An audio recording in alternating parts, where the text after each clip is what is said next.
Hi hello నమస్తే. నేను మీ Srinivas Chityala. Welcome to our channel it's my show.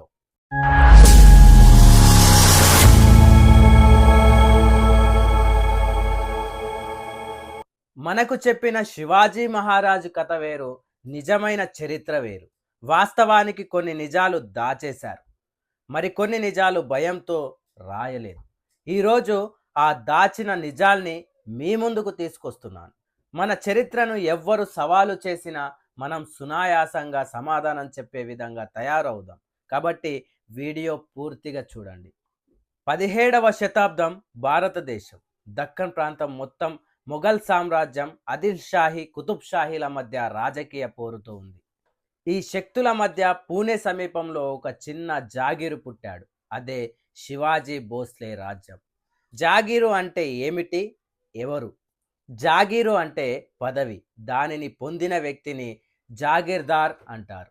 అతని బాధ్యతలు పన్నులు వసూలు చేయడం, అవసరమైతే సైన్యాన్ని సిద్ధం చేయడం, రాజుకు విధేయుడిగా ఉండటం.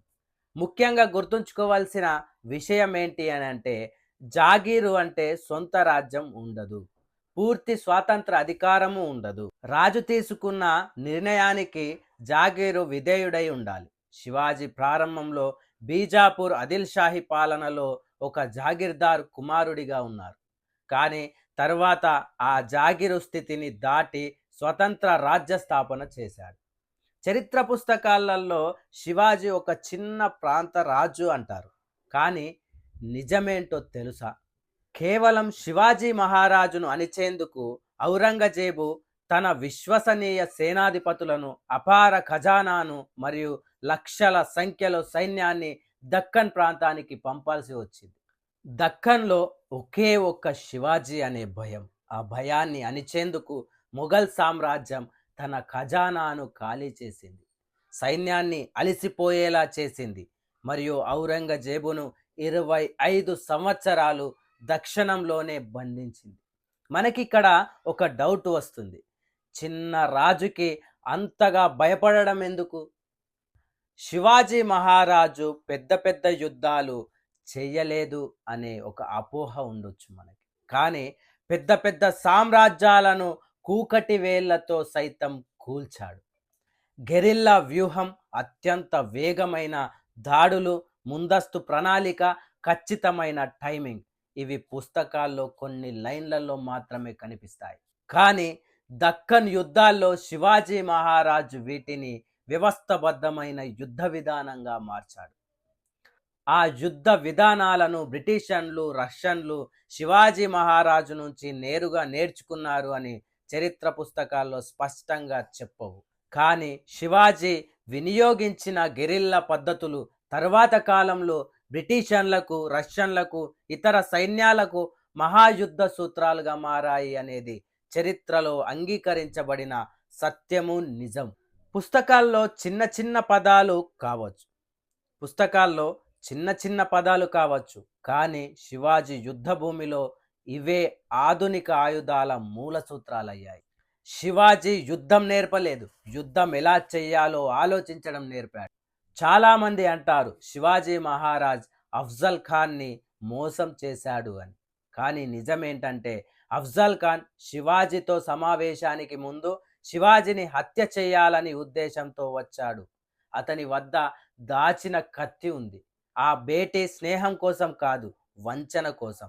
ఈ సమాచారం శివాజీకి ముందే గూఢాచారుల ద్వారా తెలిసింది. అందుకే శివాజీ ముందే తన రక్షణకు సిద్ధమయ్యాడు. అది మోసం కాదు, అది ఒక రాజు తనను తాను, తన ప్రజలను, తన స్వరాజ్యాన్ని కాపాడుకునేందుకు తీసుకునే నిర్ణయం. ఇక చరిత్ర దాచిన ఒక అతిపెద్ద నిజం తెలుసా? శివాజీ మహారాజు సైన్యంలో ముస్లిం సైనికులు కూడా ఉన్నారు. అతని పరిపాలనలో ముస్లిం కమాండర్లు, అధికారులు కూడా ఉన్నారు. శివాజీ సైన్యంలో దౌలత్ ఖాన్, సిద్ది ఇబ్రహీం వంటి ముస్లిం అధికారులు ఉన్నారు. యుద్ధం సమయంలో మసీదులకి రక్షణ ఇవ్వాలని స్పష్టమైన ఆదేశాలు కూడా జారీ చేశాడు. మత స్థలాల రక్షణపై స్పష్టమైన ఆదేశాలు చరిత్ర గ్రంథాల్లో ఉన్నాయి. స్త్రీలపై దాడి చేసిన ఏ సైనికుడైనా, అతను ఏ మతానికి చెందినవాడైనా కఠినంగా శిక్షించబడ్డాడు. స్త్రీల రక్షణపై కఠిన నియమాలు అమలు చేశారు. ఇది మరాఠా పాలన విధానం. శివాజీ మహారాజు మరణించిన తరువాత కూడా మరాఠా సామ్రాజ్యం కూలిపోలేదు, చెదిరిపోలేదు. ఎందుకంటే ఆయన రాజ్యాన్ని కాదు, ఒక వ్యవస్థను నిర్మించాడు. బలమైన పరిపాలన వ్యవస్థ, కట్టుదిట్టమైన కోటల నిర్వహణ, సమర్థవంతమైన గూఢచారి నెట్వర్క్, క్రమబద్ధమైన పన్నుల విధానం, స్వంత నౌకాదళ దృష్టి అప్పటి భారతదేశంలో చాలా అరుదైనది. అందుకే భారతదేశంలో స్పష్టమైన నౌకాదళ విజన్ ఉన్న తొలి రాజుల్లో శివాజీ మహారాజు ఒకరు. శివాజీ మహారాజును పూర్తిగా చూపిస్తే చాలామందికి నచ్చదు.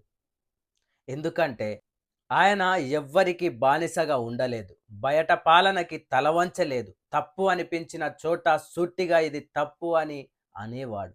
అలా సూటిగా ఉండే నాయకులు అప్పుడు ఇప్పుడు ఎవ్వరికి నచ్చరు. అందుకే శివాజీ మహారాజ్ కథ పుస్తకాల్లో కొంచెం తగ్గిపోయింది కావచ్చు, కానీ ప్రజల మనసుల్లో మాత్రం ఇంకా బలంగా ఉంది. శివాజీ మహారాజ్ యుద్ధం మతం కోసం కాదు, స్వరాజ్యం కోసం. స్వరాజ్యం అంటే ఈ భూమిపుత్రుడే భూమిని పరిపాలించాలని పాటించిన స్వరాజ్య పితామహుడు శివాజీ మహారాజ్. ఇది శివాజీ కథ కాదు, చెప్పని హిస్టరీ. చరిత్రని ఆరాధించడం కాకుండా చరిత్రని అర్థం చేసుకుందాం.